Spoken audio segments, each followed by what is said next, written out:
Saluti da Heavy Metal Heaven. Oggi ospitiamo un gruppo che, pur senza staccarsi troppo dal classico thrash metal, riesce a rileggerlo in una forma personale, profonda e di altissimo livello.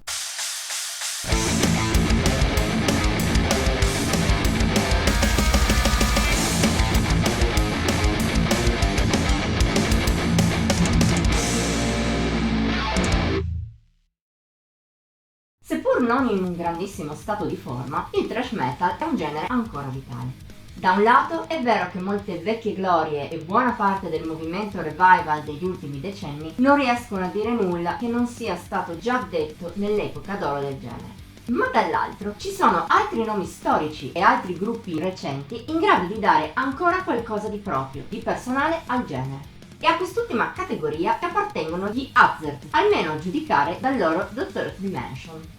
Attivi a Calgary dal 2012 e dall'anno dopo con questo nome, da allora hanno prodotto 3 full length. L'ultimo, quello di cui parliamo oggi, è uscito il 17 gennaio scorso. Al suo interno i canadesi suonano, come detto, un thrash metal non banale.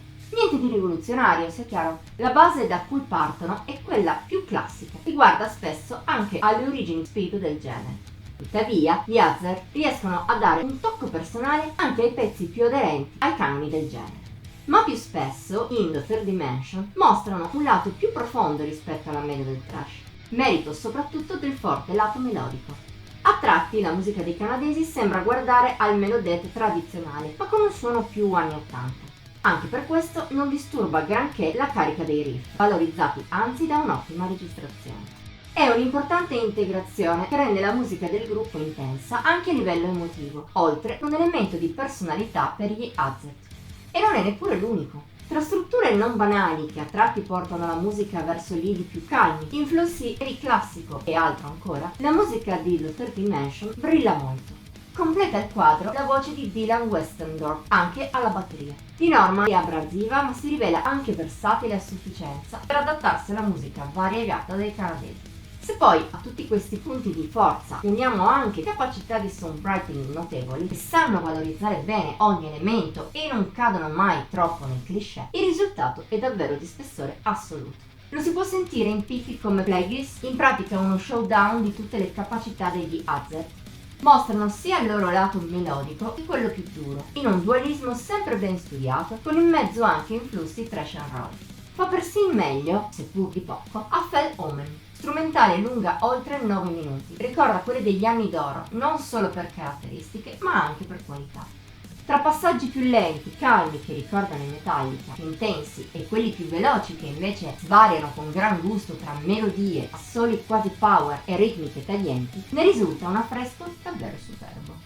Tuttavia, il bello di The Third Dimension non finisce qui. Possiamo citare Scars, il primo brano in scaletta a mostrare la tendenza melodica del gruppo, condendola con una bella atmosfera preoccupata, oppure Deathbringer. Ancora più spostato sul lato profondo degli Hazard, brilla per melodie orecchiabili e anche per sentimento che esprime. Non si può poi evitare di nominare Thrash Till Death, scheggia prede con influssi moderni che risulta molto caustica, anche grazie a un testo che critica con ironia, ma non troppo, la mancanza di idee nel thrash odierno. Contando che anche il resto delle tracce non scende mai sotto l'ottimo, non c'è molto altro da dire. Forse The Third Dimension non sarà tra i capolavori più brillanti mai prodotti nel thrash metal, ma è comunque molto più vicino a quest'ultimi che al disco medio del genere uscito negli ultimi anni. Parliamo di un vero gioiello di sostanza e ottime idee, che senza allontanarsi troppo dai canoni del genere, riesce a renderli di nuovo freschi e personali. E in generale l'idea che danno gli Hazard è di non voler copiare il passato come fanno tanti, ma di volerlo rileggere nella propria maniera, suonando la propria musica. Un intento che li rende un gruppo davvero interessante. Se ti piace il thrash metal ma sei stanco della solita solfa trita e ritrita, per te i canadesi saranno ossigeno puro. Non farteli scappare. Voto di Heavy Metal Heaven 90 su 100. Per questa settimana è tutto. Ti abbiamo invogliato a scoprire questa thrash metal band? Dicelo nei commenti, oltre a mettere like e a condividere il video. Inoltre puoi iscriverti al nostro canale e attivare la campanella degli avvisi per non perdere neppure uno dei contenuti pubblicati ogni pochi giorni. Infine seguici su Facebook, Instagram e Pinterest. Il link al solito sono qui sotto. Ci vediamo la prossima volta!